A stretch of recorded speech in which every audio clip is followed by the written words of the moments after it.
Hello welcome back. क्या हाल है आप लोग के? Let's start with today's paper which is paper 5 S1 October November 2025 52. We have 1 hour 15 minutes. So let's start. Okay, question number 1. A coin is biased so that the probability of obtaining a head when it is thrown is 0.4. यानी कि अगर head obtain करना है तो उसकी probability कितनी है? 0.4।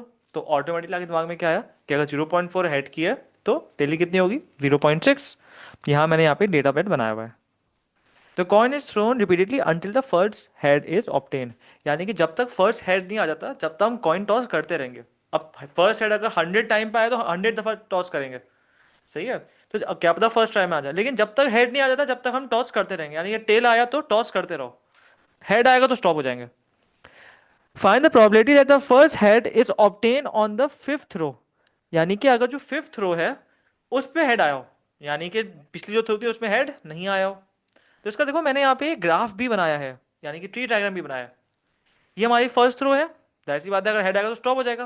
We will move to the tail. ये हमारी फर्स्ट थ्रो है। देन अगेन टेल आया होगा, यानी कि हमें हेड नहीं चाहिए ना, क्योंकि अगर हेड आएगा तो गेम स्टॉप हो जाएगा। तो सेकंड के अंदर भी टेल आया, थर्ड के अंदर भी टेल आया, फोर्थ के अंदर भी टेल आया, और जो फिफ्थ टर्न आई उसमें इवेंचुअली अब क्या आ गया? We move to head. First 0.6 यानी कि टेल आया, देन 0.6 टेल आया, देन 0.6 टेल आया, देन अगेन फोर्थ 0.6 आया, और लास्ट में फिफ्थ में 0.4 यानी कि हेड आ गया। तो जब इसको मल्टीप्लाई करेंगे will get the answer 0.05184। This is the probability of obtaining a head on the fifth term. सही है। Alright. Alright, part B. Find the probability that the first head is obtain after the sixth throw. यानी कि six throw के बाद ही head आया होगा। अब वो सेवन पे आए, एट पे आए, नाइन पे, वो हमें नहीं पता, लेकिन कह रहा है सिक्स थ्रो के बाद ही आएगा, उससे पहले नहीं आएगा। अब ये काउंटलेस है, क्या बता 17 पे आ जाए या 18 पे आ जाए, हम कितने करेंगे? तो हम लोग सिक्स से पहले जो है उसको देखेंगे कितनी दफा हेड आया, उनकी उनके नंबर ऑफ ट्रायल्स पे, और उसको करेंगे वन से माइनस, तो will eventually get six throw के बाद क्या आया। तो देखो ये हमारे पास क्या है, जो फर्स्ट है 0.4, यानी कि फर्स्ट ट्राई पे ही हमारे पास हेड आ गया। एक और सिनेरियो, क्या पता सेकंड ट्राई पे आ जाए, तो 0.6 और 0.4, ये सेकंड है। अगेन थर्ड, क्या पता एक नया ट्राई करें थर्ड दफा, जिसमें फर्स्ट टाइम 0.6 यानी कि टेल टेल देन हेड, तो ये हमारा थर्ड टाइम हो गया, थर्ड थ्रो। फिर क्या हमारे पास एक और सिनेरियो कि हमारे पास थ्री टाइम यानी कि फोर्थ पे हमारे पास हेड आया हो, यानी कि थ्री टाइम टेल और वन टाइम हेड, तो ये हमारे पास फोर्थ ट्राई हो गया। ये हमारे पास फिफ्थ हो गया, और लास्ट में हमारे पास ये सिक्स्थ हो गया। अगर आप ये देखें तो मैंने सिक्स के अंदर जो है 0.6 की पावर 5 लिखी है। इसको समझो पहले। देखो बेसिकली हो क्या रहा है, अगर मैं फिफ्थ टर्म की बात करूं तो 0.6 first try, 0.6 second try, 0.6 third try, 0.6 fourth try, और फिर फिफ्थ टर्न पे जाके 0.4 आया, यानी कि फोर दफा क्या है 0.6। तो अगर मैं इसको ऐसे भी लिख सकता हूँ 0.6 की पावर 4, मैं बार बार रिपीट लिखने की बजाय पावर भी तो लिख सकता हूँ। तो मैंने जो यहाँ पे लिखा हुआ है 0.6 की पावर 5, वो यही मतलब है कि 5 टाइम्स 0.6 यानी कि फेल हुए हम, यानी कि टेल आया है, और सिक्स ट्राई में हमारे पास 0.4 आ गया। तो ये डिफरेंट सिनेरियोज बन गए। तो ये जो मैंने वर्स्ट से लेके सिक्स तक लिखा है डिफरेंट सिनेरियोज है हमारे हेड आने के। इसको हम ऐड करेंगे और करेंगे वन से माइनस, जो मैंने यहाँ किया हुआ है, और इसका आंसर आएगा 0.0467, जो कि क्या है हमारे पास, और probability that head the first head is obtain after the sixth row. सही में आ रही बात? Moving on to the question number 2। Kayla has a bag containing three red marbles, one blue marble and two green marbles. ठीक है, एक bag में हमारे पास ये थ्री टाइप्स ऑफ मार्बल्स हैं। She select one marble from the bag randomly and does not replace it in the bag. यानी कि एक दफा बैग से निकाल दिया तो वापस बैग में नहीं जाएगा, यानी कि क्वांटिटी क्या हो रही है, लेस हो रही है after every try. She repeat this process until she obtains a green marble. कह रही जब तक वो करती रहेगी जब तक ये ग्रीन मार्बल नहीं आ जाता। समझ में आ रही बात? भाई एक बैग के अंदर three red marble, one blue marble और टू ग्रीन मार्बल है। उसके बाद वो हर दफा एक मार्बल पिक आउट करेगी और बैग में वापस नहीं रखेगी, तो यानी कि बैग की क्वांटिटी हर दफा कम होगी, और ये तब तक करती रहेगी जब तक कि ग्रीन मार्बल नहीं आ जाए। और ग्रीन मार्बल फर्स्ट ट्राई में आ जाए, वेरी गुड, सेकंड ट्राई में आ जाए, फिफ्थ ट्राई में आ जाए, वो करती रहेगी जब तक कि ग्रीन मार्बल नहीं आता। The random variable x is the number of marble that she needs to select until she obtains a green marble. तो यानी कि x क्या हो गया? इन अदर वर्ड्स x कह रहा है x है नंबर ऑफ ट्राइज जब तक कि ग्रीन मार्बल नहीं आया। तो कह रहा है पार्ट, क्या कह रहा है, draw the probability distribution for table of x. तो पहले देखते हैं कि हमारे पास ग्रीन जो है किस टाइम आ सकता है। क्या पता पहली दफा जो पिक करे वही ग्रीन निकले, तो यानी p is equals to one, पहली बारी में ग्रीन आ जाए। अब इसको सॉल्व करने से पहले मैंने यहाँ पे चार्ट बनाया है अपने पास। आई नो कि यहाँ पे रेड कितने हैं, थ्री, ब्लू कितने हैं, वन, और ग्रीन कितने हैं, टू। यानी कि टोटल कितने हो गए हमारे पास, टोटल हमारे पास सिक्स हो गए। ये चार्ट बनाना थोड़ा ज़रूरी होता है, हमें चीज़ें ना साफ साफ दिखने लगती हैं। अब क्वेश्चन हमारा जो है वो ग्रीन के ऊपर है, यानी कि जब तक ग्रीन नहीं आ जाता we will continue pickup the not green. तो अब मैंने बता दिया कि हमारे पास टू ग्रीन है और हमारे पास फोर जो है वो नॉट ग्रीन है। नॉट ग्रीन में कौन कौन आ गया, रेड और ब्लू आ गया, नॉट ग्रीन हुए ना। तो मैंने सारा डेटा अपने पास लिख लिया कोने पे। For example p is equal to one, यानी कि पहली बारी में ही ग्रीन आ जाए। क्या प्रोबेबिलिटी है कि पहली बारी में ग्रीन आ जाए? तो ग्रीन है कितने हमारे पास, ग्रीन हमारे पास टू है, और टोटल कितने हैं, सिक्स, यानी कि टू अपॉन सिक्स। सिंप्लीफाई किया तो वन अपॉन थ्री। मैंने लिख दिया भाई 0.33, डेसिमल में यहाँ लिख दिया, कोई प्रॉब्लम नहीं है। P is equal to two, यानी कि पहली बारी में नॉट ग्रीन, तो उसकी बारी में ग्रीन, क्योंकि पहली बार जब नॉट ग्रीन पिक करेगी तभी तो वापस ग्रीन पिक करेगी, है ना। हम लोग यहाँ पे बना रहे हैं सिनेरियोज। तो कह रहे हैं, हमने कह रहे हैं कि भाई सेकंड बारी पिक करे, तो मतलब कि पहले नॉट ग्रीन और फिर ग्रीन। तो पहले नॉट ग्रीन की प्रोबेबिलिटी क्या है, कि वो पहले नॉट ग्रीन पिक करेगी, यानी कि फोर जो थी हमारे पास वो नॉट ग्रीन थी, राइट। और सिक्स हमारे पास टोटल था, तो four upon six multiply by two upon five. Two क्या है, टू ग्रीन है, और फाइव क्यों लिखा, भाई टोटल में से कम हो गया ना, सिक्स के बजाय फाइव हो गया, तो to upon five. So four upon six multiply by two upon five, यानी कि 8/30, जो कि डेसिमल में होता है हमारे पास 0.267। ये प्रोबेबिलिटी है सेकंड ट्राई में, यानी कि पहले not green and then green. P equal to three का मतलब क्या, कि हमारे पास टू टाइम्स नॉट ग्रीन है और एक टाइम ग्रीन है, यानी कि पहले टू टाइम नॉट ग्रीन हुए, यानी कि 4/6 नॉट ग्रीन, फिर उसके बाद वापस नॉट ग्रीन, यानी कि 3/5। भाई कम हो गया ना, और कम भी नॉट ग्रीन वाली हुई है, तो 3/5 मल्टीप्लाई बाई ग्रीन, ग्रीन कितने, टू, और कितने रिमेनिंग है, फोर, तो 2/4। इसका आंसर आएगा 24/120, यानी कि 0.2 यहाँ लिखा हुआ है, ठीक है। अब से आप कह सकते हो कि हम लोग थ्री फैक्टोरियल क्यों नहीं लगा रहे, या three factorial upon two factorial क्यों नहीं लगा रहे। उसका रीज़न ये है कि देखो गेम स्टॉप हो जाएगा जैसे ही ग्रीन आएगा। तो अगर मैं ग्रीन को मिडल में कर दूंगा तो पी इक्वल टू टू बन जाएगा ना वो, क्योंकि वो थर्ड बारी में जाएगा ही नहीं, जैसे ही ग्रीन आ जाएगा गेम वहीं रुक जाएगा। सही में आ रही है। पी इक्वल टू फोर का मतलब क्या है, not green not green not green and four time पे ग्रीन, तो नॉट ग्रीन क्या हो गया हमारे पास, 4/6, देन 3/5, देन 2/4।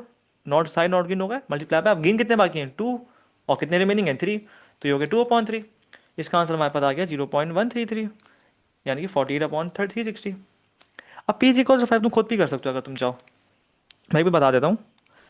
फाइव का मतलब क्या है, नॉट ग्रीन, यानी कि पहले वो नॉट ग्रीन पिक करे, 4/6 multiply by 3/5 multiply by 2/4 multiply by 1/3, अब मल्टीप्लाई बाय 2/2। 1/3 तक तो वो था ना हमारे पास नॉट ग्रीन, अब जो ग्रीन कितने हमारे पास, टू, और रिमेनिंग कितने, टू, तो 2/2। इसका आंसर आ जाएगा 0.0667। ऑलराइट, इसको देख लो एक दफा। Alright, part B. Part B says we need to find the variance. हमें पता है वेरिएंस का फॉर्मूला क्या होता है हमारे पास। हमारे पास ई एक्स की पावर स्क्वायर, यानी कि उसको स्क्वायर करना होता है, माइनस करना होता है उसको मीन से, ये हमारे पास मीन होता है, और मीन का भी स्क्वायर करना होता है, राइट। तो यानी कि हमें से पहले मीन फाइंड करना पड़ेगा। उसने बोला वेरिएंस है, बट वेरिएंस को सॉल्व करने के लिए we need to find the mean, तो मीन भी फाइंड करना पड़ेगा। मीन का फॉर्मूला क्या है हमारे पास, जो हमने टेबल बनाया हुआ है उसमें से प्रोबेबिलिटी को मल्टीप्लाई करना है उसकी एक्स से, तो उसको मल्टीप्लाई किया, मल्टीप्लाई, और सबको ऐड करने के बाद विल गेट द आंसर 7/3।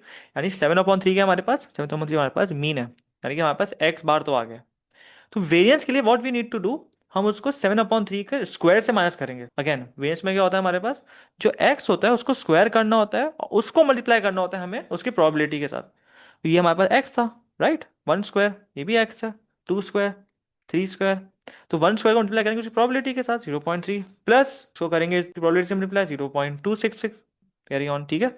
और फाइनली जब इसका जो आंसर आएगा हमारे पास, मैं बता देता हूँ, ये जब पूरा सॉल्व हो जाएगा ब्रैकेट, हम उसको माइनस करेंगे उसके मीन के स्क्वायर, मीन क्या था 7/3, उसके स्क्वायर से we will get the answer 14/9 और 1.56। All right, moving on to the question number three.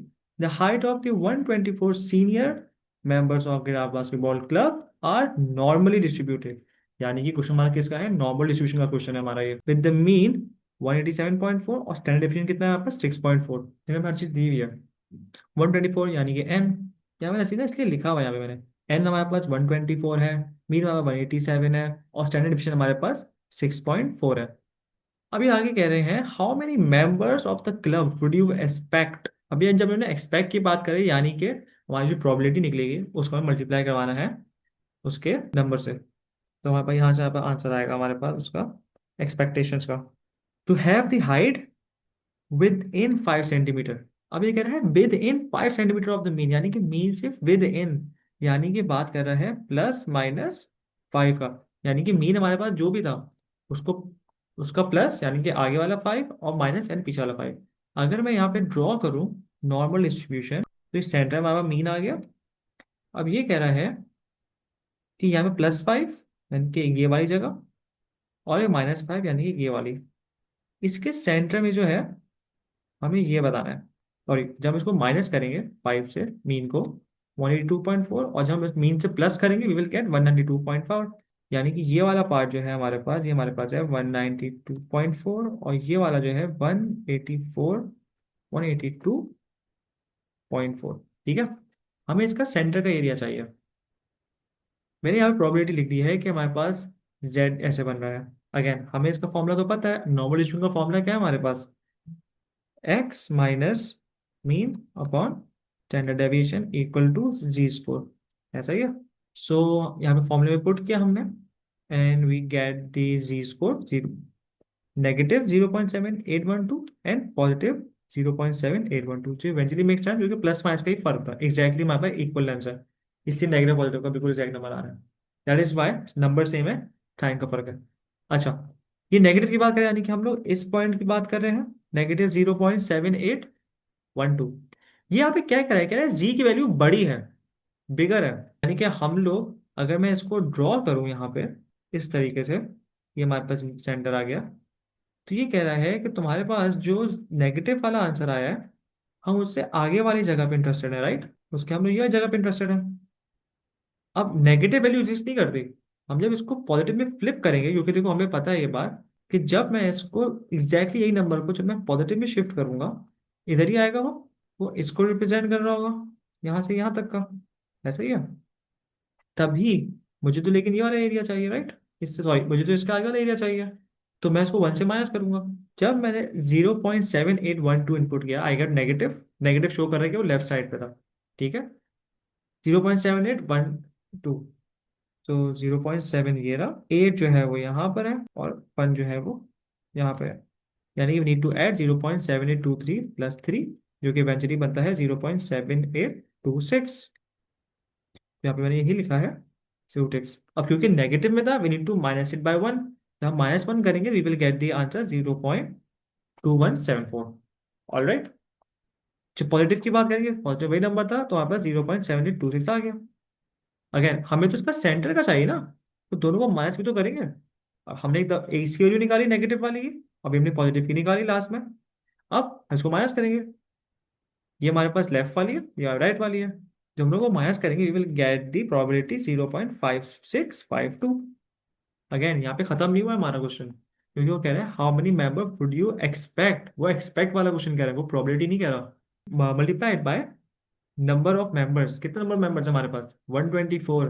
तो प्रोबेबिलिटी को 124 से मल्टीप्लाई करेंगे we will get the answer 70। So question जो था हमारे पास, how many member would you expect, so we will expect 70 members of the club to height plus minus of mean. ये इसकी पूरी वर्किंग है।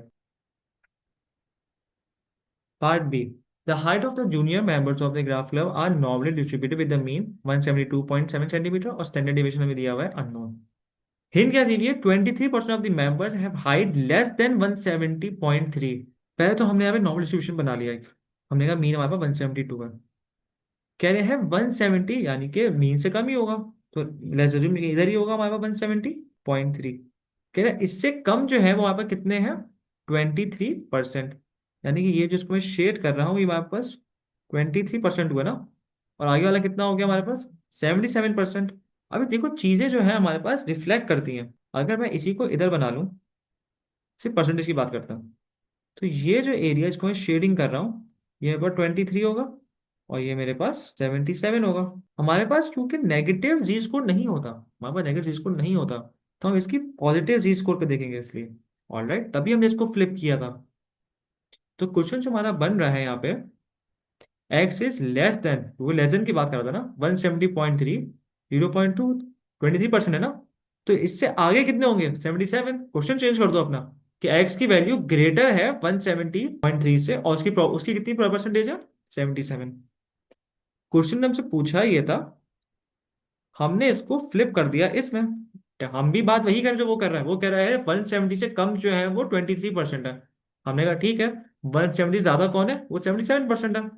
हमने बात यही तो करी, क्योंकि यहाँ पर नेगेटिव वैल्यू चाहिए होती है ना, इसलिए हमने फ्लिप किया। अब जब ये इसको हमने फ्लिप किया और 77 आ गया, तो अब हम पॉजिटिव साइड पे आ गए। तो 170 माइनस 172.7, ये तो मीन हो गया। ये हमारे पास एक्स है, upon standard deviation equals to 0.739। अब ये वैल्यू कहाँ से आई? इस वैल्यू के लिए हम जाएंगे वापस अपने जेड टेबल पे। देखो कि 0.77 किधर है, क्योंकि हमें 77% तो हमें पता है, उसका जी स्कोर नहीं पता ना। हम रिवर्स पे जा रहे हैं, 0.77 जा रहे हैं ना, तो 0.7 से पहले 6 आता है, तो उसको देखते हैं। तो वी हैव नंबर हेयर, ये हमारे पास एक 0.7 है, और ये हमारे पास 7673 में कितना डिफरेंस है 0.77 के लिए? I guess only 27। तो एक हमारे पास ये रहा, उसका वो रहा, और क्योंकि 27 का फर्क है तो आई थिंक 27 कहीं इधर है। तो ये हो गया, नंबर क्या बन गया हमारे पास? 0.739। यहां से हमारे पास ये नंबर आया 0.739। ठीक है, हमारे पास जी स्कोर भी आ गया। क्योंकि नंबर ओरिजिनली नेगेटिव पे था ना, उल्टे साइड पे था, वहां लेफ्ट साइड पे था, हमने फ्लिप किया हुआ था। तो इसको हम लिखेंगे माइनस साइन के साथ। जब माइनस साइन के साथ लिखेंगे तो इसको यहाँ भेजेंगे, यहाँ जाके मल्टीप्लाई होगा, यहाँ जाके ये डिवाइड होगा। जब ये सब्जेक्ट बन जाएगा we will get the answer 3.25। Question number 4, Gio has a pack of 18 cards और Ivy has a pack of X card. अभी इन टर्म्स ऑफ एक्स की बात कर रहे हैं। सही है, कोई कार्ड्स हैं तो जियो के पास 18 है और आईवी के पास एक्स है। Each card has a picture of a bus और अ कार और a train. Number of card with each picture has a two packs. जैसे शोन करा जा रहा है, हमें आईवी के नंबर नहीं पता, वो एक्स बताए, तो हम इन टर्म्स ऑफ एक्स ही काम करेंगे। One card is chosen at random from each pack. The probability that the two cards have the picture of the buses of them equal to the probability of the two cards have picture of the cars on them। अब देखो ये इन्होंने यहाँ पे hint दी है, अब इसको हमें समझना होगा। कहने प्रोबेबिलिटी के टू कार्ड्स जिसमें पिक्चर हो बसेस की, वो किसकी इक्वल होंगी? ट्वाइस प्रोबेबिलिटी टू कार्ड्स की, जो पिक्चर किसकी हो? कार्ड्स की। बसेस की प्रोबेबिलिटी है, वो इक्वल कर दो twice probability of two car के। इसको मैंने यहाँ नीचे लिखा भी है, probability of two buses is equal to the twice two picture card. कौन है? दोनों कार है, ये भी आ गया। अब मुझे बताओ कि बसेस आने की प्रोबेबिलिटी क्या है। अगर मैं बसेस की बात करूँ जियो के परस्पेक्टिव से, तो जियो के पास टोटल कितने कार्ड्स है? जियो के पास टोटल 18 कार्ड्स है। तो बस उसके पास 6 कार्ड अगर बस के हैं तो वो कितने हो गए? 6/18। सिंपल प्रोबेबिलिटी है 6/18। और आईवी के पास x/12 है, और टोटल उसके पास x है, तो x माइनस 12 अपॉन एक्स, यही तो लिखा है यहाँ पे मैंने, equals to twice as it is आ गया। अब दोनों कार का देखना है, तो फर्स्ट कार कितनी है? 10। 10 अगर उसका पास है और टोटल कितना है? 18, तो 10/18 मल्टीप्लाई बाय आईवी के पास कितना है? 9/x। भाई उसके पास x है ना, तो इन टर्म्स ऑफ x पे काम कर लेंगे। मैथ्स में जब चीज हम इक्वेट करवाते हैं, इक्वल टू करते हैं, हम उसको एज इक्वेशन लिख सकते हैं। ये हमारी इक्वेशन बन गई है। हमें सिर्फ x को सब्जेक्ट बनाना है। ये हो गया हमारे पास 18x, 6x minus 72 equals to 180/18। 18 और 180 सिंप्लीफाई हो गया, 10 हो गया। यहाँ पे 6 और 3 सिंप्लीफाई हो गया, हमारे पास सिंप्लीफाई हो गया, ये आंसर बन रहा है। यहाँ पे हम क्रॉस मल्टीप्लाई करेंगे, ये वहां जाके मल्टीप्लाई होगा, ये वहां जाके मल्टीप्लाई होगा। We will get the answer x² minus 12x minus 30। यहाँ पे 3x था, ये 30 हुआ, और वहां जाके -30 हो गया। ऑलराइट, अब -12 और -30 तो सॉल्व हो रहे हैं, तो ये क्या हो गया हमारे पास? x² minus 42x equal to 0। इसमें x कॉमन लिया तो हमारे पास इस तरह की इक्वेशन बन जाएगी। हमें वैल्यू ऑफ x फाइंड करनी है ना, x का आंसर फाइंड करना है। तो x इक्वल टू 0 है और x इक्वल टू 42 है, दो आंसर्स आ रहे हैं। ये कह रहे हैं आईबी के पास कितना पैक ऑफ कार्ड है? एक्स कार्ड है। क्या इसका 0 कार्ड हो सकते हैं? ऐसा पॉसिबल ही नहीं है। अगर 0 कार्ड होंगे तो फिर वो फिर आगे बात ही खत्म हो गई कि बस इस वाली पिक्चर वो कुछ एग्जिस्ट ही नहीं करेगा क्योंकि उसका कार्ड ही 0 है। तो यहाँ पे हम लोग इसका जो x का आंसर 0 है वो डिस्कार्ड कर देंगे। ये आंसर नहीं, इसका एक आंसर बचा वो है 42। यानी कि आईवी के पास कितने कार्ड्स हैं? आईवी के पास हमारे पास 42 कार्ड्स हैं। Moving on to question number part B. Find the probability that the two cards have the same picture type of the vehicle on them, यानी कि दोनों के सेम व्हीकल्स हों। तो पहले तो लिख लो कौन कौन से हैं। बसेस बसेस, दोनों के पास बसेस बसेस आ जाए, दोनों के पास कार्स और कार्स आ जाए, और दोनों के पास ट्रेन और ट्रेन आ जाए। अगेन, अब तुम्हें यहाँ पे पता है एक्स की वैल्यू क्या है, वो है हमारे पास 42। तो पहले तो अपने इसको सही कर लो। एक्स -12 लिखा है ना, यानी कि 42 - 12 विच विल लीड टू 30। ठीक है, अब तुम्हें पता है कि बसेस उसके पास 30 है, उसके पास कितनी? बस 6, तो 6/18, और इसके बाद 30/42 अभी करा है हमने, इसका ये आ गया। कार्स का 10/18 और 9/42, और ट्रेन का ये आ गया। इसका आंसर 10/42, 5/42, 1/26। ऑल थ्री को ऐड करेंगे, we will eventually get the answer 23/63 और 0.365।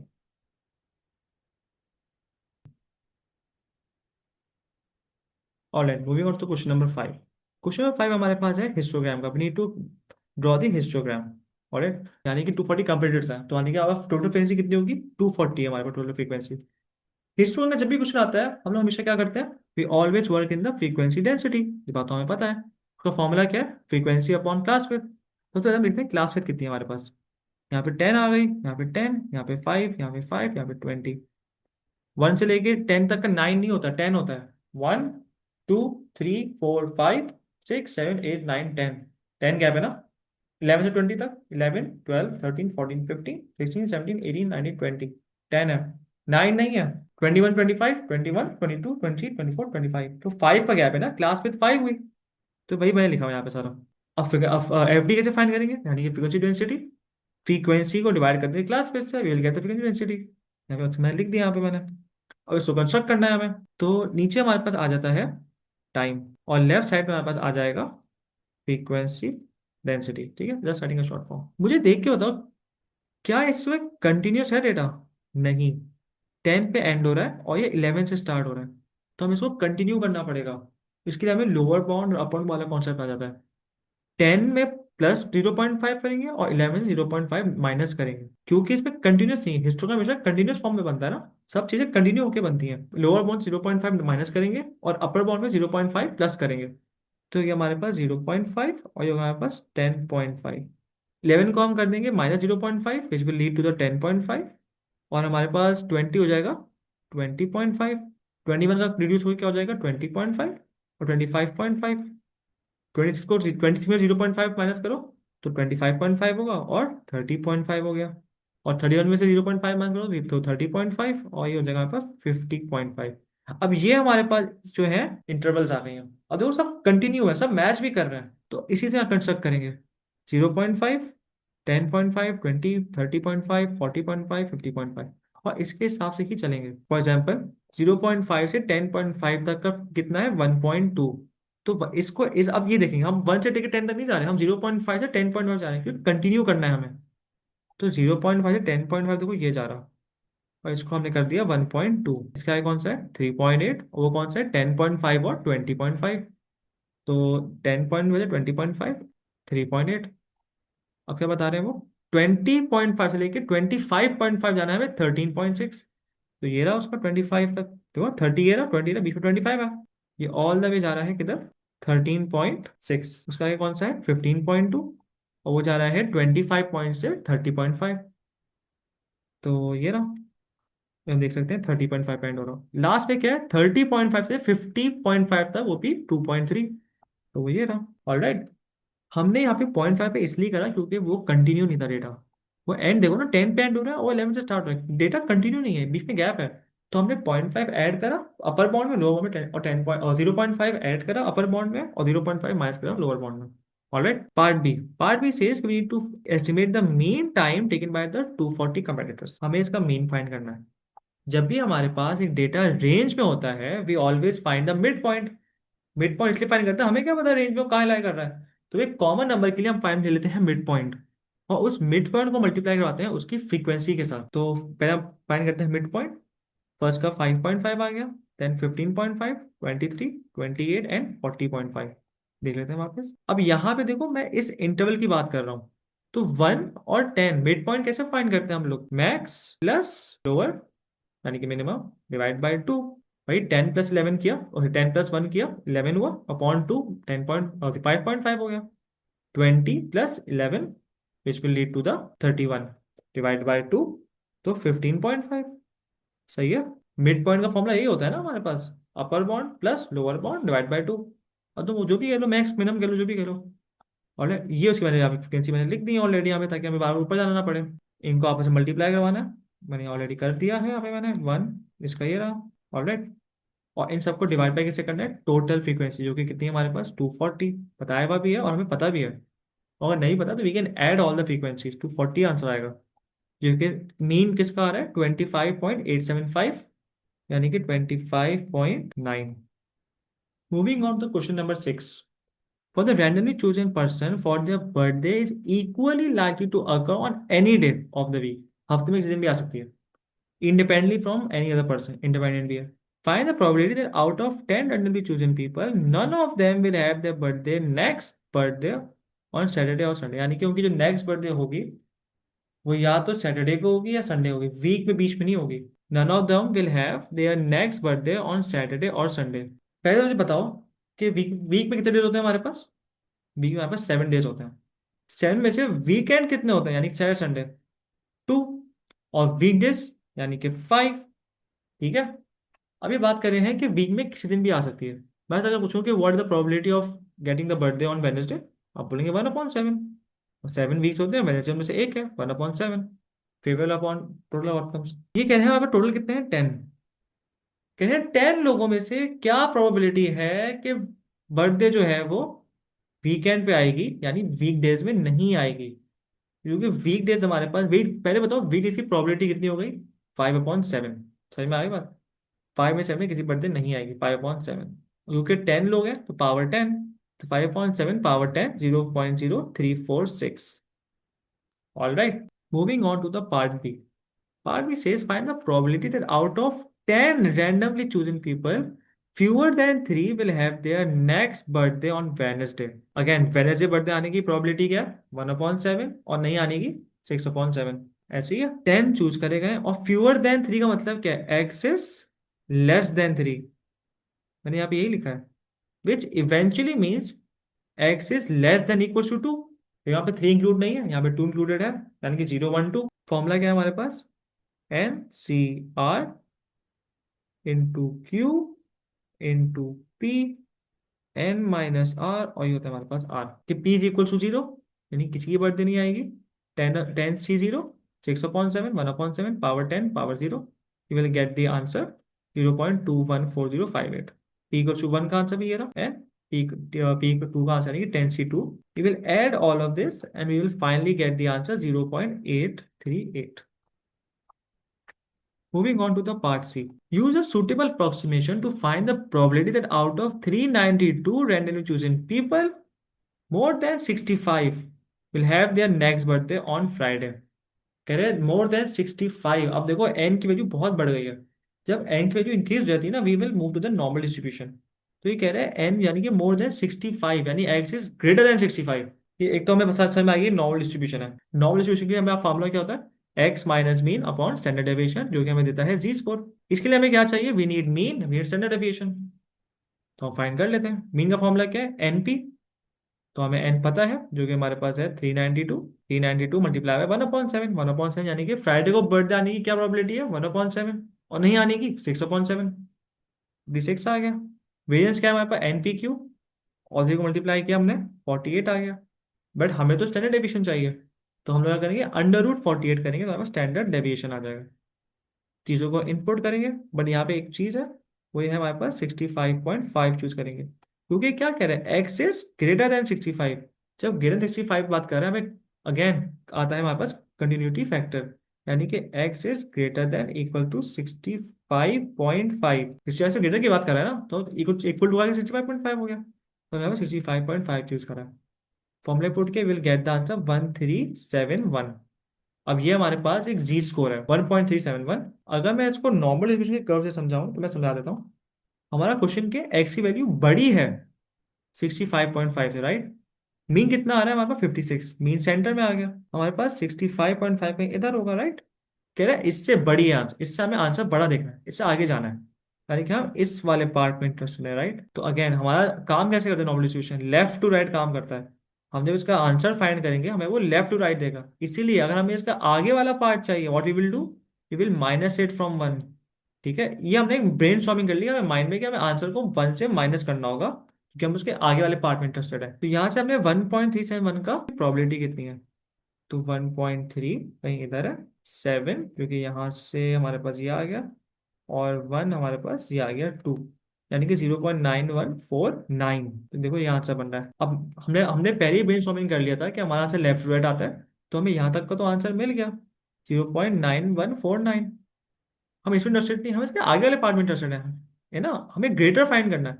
तो हम इसको 1 से माइनस करेंगे which will lead to the answer 0.0851। Alright, question number 7. Find the number of different arrangement of the 10 letter words in the word geological in which the three O's are together and two L's are not next to each other. कह रहे हैं कि भाई ऐसी arrangement करो जिसमें three O's तो साथ हों बट टू L साथ नहीं हो, वो अलग अलग हो। तो पहले हमेशा हम ये काम करेंगे, हमेशा डेटा बनाएंगे।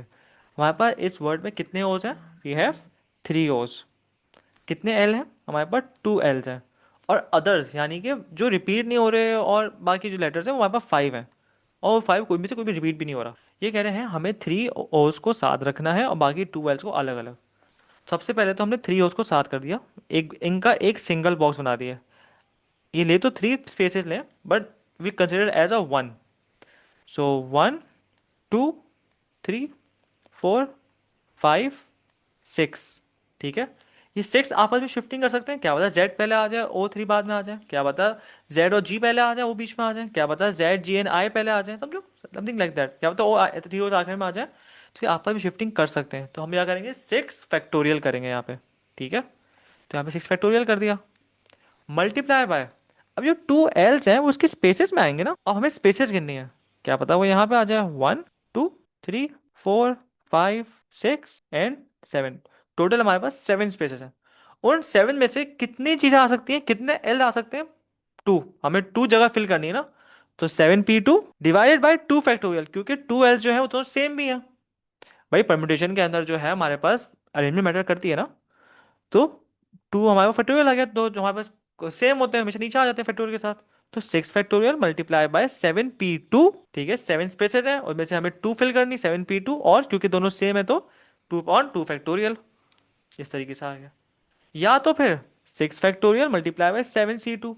जब मैंने सी की बात करी तो उसमें मैटर नहीं करती हमारे पास अरेंजमेंट, उसमें सारे एक ही माना जाता है, तो सेवन सी टू, और उसमें फैक्टोरियल की बात नहीं करी जाएगी। तो या तो seven P two upon two factorial कर दो क्योंकि दोनों में वो हो रहा है, रिपीटेशन हो रही है, सेम है, यहाँ पे सेवन सी टू कर दो, दोनों बातें एक ही हैं। Moving on to the question number part B, find the number of different arrangement of 10 letters in the word geological in which there are exactly 5 letters between two L's. कह रहा है टू एल्स के बीच में exactly five letters हो। अब वो three eight ओस की बात नहीं कर रहा है, कह रहा है टू एल्स है उसके बीच में एग्जैक्टली फाइव लेटर्स हो, और भले जो भी लेटर्स हो।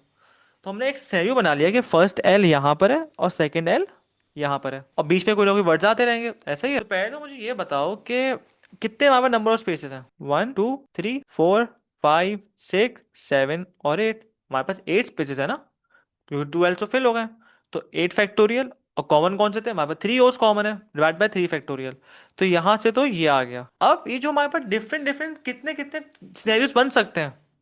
अब एल जो मैंने स्टार्टिंग में रखा हुआ है, क्या बता मैं एल यहाँ से स्टार्ट करूँ तो हमारे पास यहाँ पे एंड होगा, फिर वो एक सिनेरियो। यहाँ से स्टार्ट करूंगा तो यहाँ पे एंड होगा, सेकंड सिनेरियो।